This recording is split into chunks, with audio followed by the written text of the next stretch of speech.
Bonjour and welcome to Montreal. This is not my normal habitat. I'm in Canada's second city to interview Mark Steyn, who has schlepped up here from New Hampshire. Mark, thanks for joining us here on The Source. Salut mon vieux, bienvenue au Québec. Hang on a second, I got to look that up. You know what, the only word I know in French is the word menu. But that's gotten me That's through good, that'll get you a long way in this town. Mark, I know you as a friend in the free speech battles, as a columnist, as a guest host on the Rush Limbaugh show. How would you describe yourself? Well, I used to think I was a very mainstream, moderate, centrist kind of guy, and since hanging out with you I discovered that in fact I've been pushed way out to the furthest extremist, crazy, wacko fringe of things, but I still think of myself essentially as someone who's rooted in the classic tradition of English liberties in the world. Well, I was out in Vancouver a couple of years ago when you had your 5-day trial at the hands of the British Columbia Human Rights Tribunal. I thought it was a shocking kangaroo court. The Vancouver Sun said that that tribunal murdered its reputation that day, but they're still operating. Tell me, before we got a lot to talk about today. We're going to take the whole show today. We're going to talk about your new book, but I just want you to follow up on that disgraceful day in Canadian kangaroo court jurisprudence. We're a few years on now, but you still had to go through a 5-day trial. What do you have to say about the state of freedom? Well, it was fascinating to me because I think the day I arrived in Vancouver, they devoted most of that day to a discussion of, quote, the tone of my jokes. Now, if anyone was going to do that, you'd think it would be, you know, page 73, foot of the page in the Literary Review of Canada, that some abstruse critic with time on his hands might want to do that. The idea of flying in so-called expert witnesses from Toronto and Philadelphia to discuss the tone of my jokes, I didn't mind because you and I had a lot of fun with this thing because we were in a position to. But there's people whose lives are destroyed by these horrible tribunals. And there's countries that do criminalize jokes. When the Reverend Canaan Banana was the head of state of Zimbabwe, the Zimbabwean parliament passed the law forbidding people to make jokes about the Reverend Canaan Banana's names. And subsequently he was put on trial by Robert Mugabe for seducing the majority of the Zimbabwe government football team, soccer team.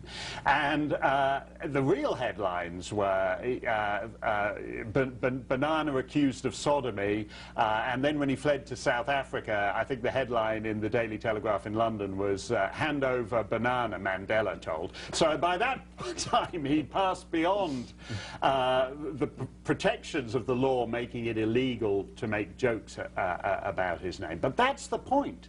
Free societies do not criminalize jokes. And the fact that we were in a normal-looking courtroom, you know, with the royal coat of arms above those 3 phony, pseudo, pathetic, non-jurist, fake judges, but with the royal coat of arms saying this is exactly the same as any trial going back 8 centuries to Magna Carta. It was a travesty. Free societies do not criminalize jokes. Listen, you've been pounding away at that. I have in my own way. We've had lots of friendly words from editorial writers, from even the Toronto Star and at the CBC. But here we are, 5 years after I was first charged with a human rights offense, about the same for you, and the law remains on the book. These human rights commissions remain in force. That chief kangaroo who's in charge of your trial, she just got appointed to the bench as a real judge in BC. Have we made any progress at all? Oh, I think we have. I think that law is unenforceable. Section 13 is unenforceable. Right at the end of my book, I quote a line from Milton Friedman, which I think is the key to all these issues. Milton Friedman says, don't wait to elect the right people to do the right things. Create a climate of opinion where the wrong people are forced to do the right things, where the squishiest, finger-in-the-windy, jelly-spine politician has to do the right things, because in the broader culture, you have made that the rational choice for the gutless jelly spine squish. And I think we're actually a long way to doing that with Section 13 in the Human Rights Code. None of those guys. Yeah, so what? She's been promoted. Jennifer Lynch has got her, whatever it is, the Queen's Jubilee Medal. You're not going to get one of those. I'm not going to get one. I don't even know what it is. But I don't see why she should have one. She's got all those. She gets the toys. She'll get the Order of Canada. She'll get all that stuff. But she will not want to tangle with us again. And I think that's the lesson. Okay, well, you said Jennifer Lynch, that's the Chief Commissioner of the Canadian Human Rights. But here's my question for you. If she won't go after folks like you and me because we've got news magazines and TV stations behind us, what about going after severely normal people who don't have, like Maclean's magazine for whom you worked? I understand they paid about $250,000 in legal fees. They had some high-priced legal help. I was able to scrounge together some dough and some help. But most of the people targeted by these human rights commissions are ordinary schlubs. Right. Isn't all that's changed, Mark, is they won't go after noisy guys like us, but they'll keep picking on people who don't have political or media connections? No, I think they're worried that you know, a case comes up and it attracts your attention on shows like this, or it attracts my attention, and then they're back to that situation. I think they're actually very reluctant to tiptoe too far into the speech police enforcement. You have to, Vigilance is of the essence here, because it always is about any kind of liberty issue. We are up against a vast state apparatus, not just in Canada, but throughout the Western world, that thinks it is now entirely normal to regulate the opinions of the citizenry. That is a disgusting and obnoxious notion, and it has to be resisted every step along the way. Folks, we're talking to Mark Steyn, one of my favorite writers. He's got a new book out. It's called After America, his follow-up to America Alone. He's with us for the whole show today. We're going to take a short break, but when we come back, there's so much more I want to talk to Mark about, ranging from the terror murders in Oslo, Norway, to the debt default deals in the United States. You don't want to miss a word of it. It's all ahead on The Source. Hey, welcome back to The Source. I'm Ezra Levant, talking with Mark Steyn, author of a new book called After America. We were just having a good talk, Mark, about political correctness and censorship. In the book, you use a phrase, conformocrats. Right. And I use the phrase consensus media, people who all agree on things, but it's much bigger than the media, isn't it?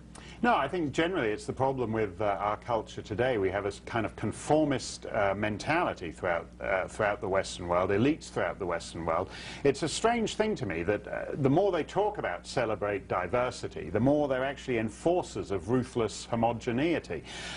If you notice, I love the way the New York Times, for example, recruits its journalists, but it goes to every minority journalism convention. It will go to the Hispanic Journalists Convention, the Gay Journalists Convention. It recruits for diversity of race, diversity of gender, diversity of orientation, for every diversity that matters, every diversity except the one that matters, which is, you know, diversity of thought.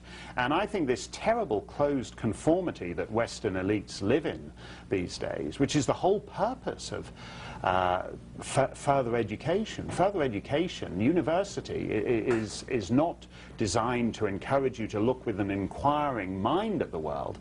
It's to give you the right attitudes to permit you to join the conformist elite. You know, it's funny, because one of the things that these conformists think so highly of themselves is their open-mindedness. It's my experience that that no one is as hostile or enraged to a dissenting point of view than someone from this conformist, open-minded group. I mean, look at how they treat Sarah Palin. Right. She's not from this cultural stratum. She went to a no-name college, several of them. She didn't marry a famous or rich person. She grew up in a no-name town, in a no-name state. And I mean, there are legitimate grounds to criticize her, but the rage against her was something else. What is the roots of that rage? Well, I think that's actually a pure class thing, a pure snobbish thing. You know, she has the kind of educational background that would not be unusual for American presidents before the 1980s. Ronald Reagan, for example, went to Eureka College in Illinois. A lot of Lincoln had 18 months of formal education. That's it. did. He was a pretty good president. But he didn't go to Harvard. He didn't go to Yale. We now have rule by south of the border by basically the Ivy League. Obama's administration is the most Harvard-Yale credentialed of any administration. Obama himself is a man who I think sums up the sheer pointlessness of this education. He had $1 million worth of education. He went to Occidental, then he went to Columbia, then he went to Harvard Law. He had $1 million worth of education, has never expressed an original thought in his life. Had he not become president through some bizarre quirk of circumstance, nobody would have thought that having $1 million worth of education to become a community organizer in Chicago was any kind of return on investment. But it's not even the over-credentialization that you talk about in the book. It's what the hell has he actually done? Not just him, but Tim Geithner, this magician who was supposed to fix the economy, and all these gurus and the brains trust. None of them actually have ever done a bloody thing. No, and I think that's actually a big problem. This idea that we venerate people who sit around. Now, you and I make a lot of money at sitting around. But it's true. We don't actually do anything. I mean, I'm not trying to run a country. I'm just trying to have fun and talk about things. Exactly. I wouldn't pretend to executive experience. But one thing I always tell whenever anyone asks me for advice on writing, my whole shtick with them is always to say, don't just write there, do something.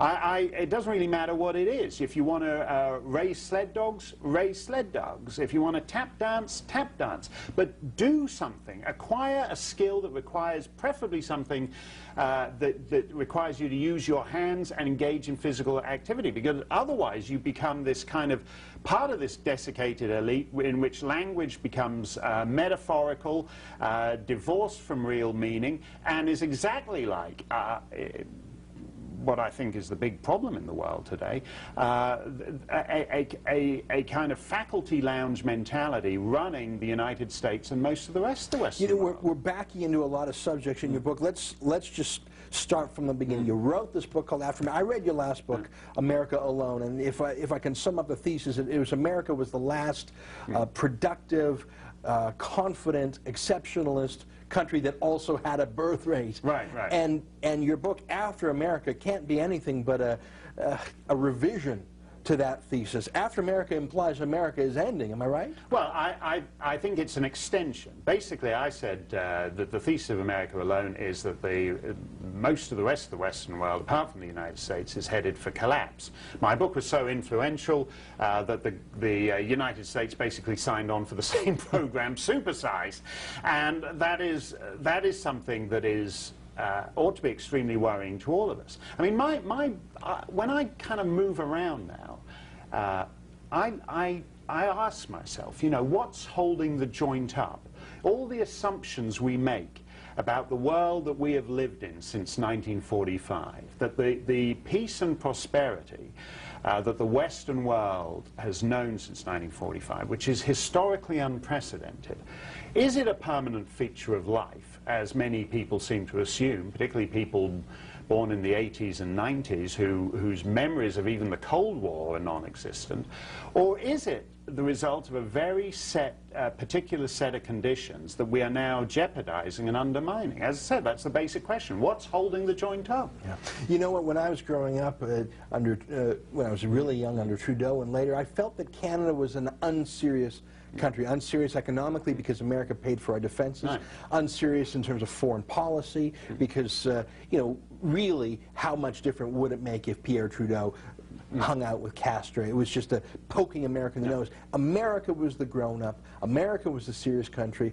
They could make the serious decisions and we could play around. Now I feel the shoe's on the other foot.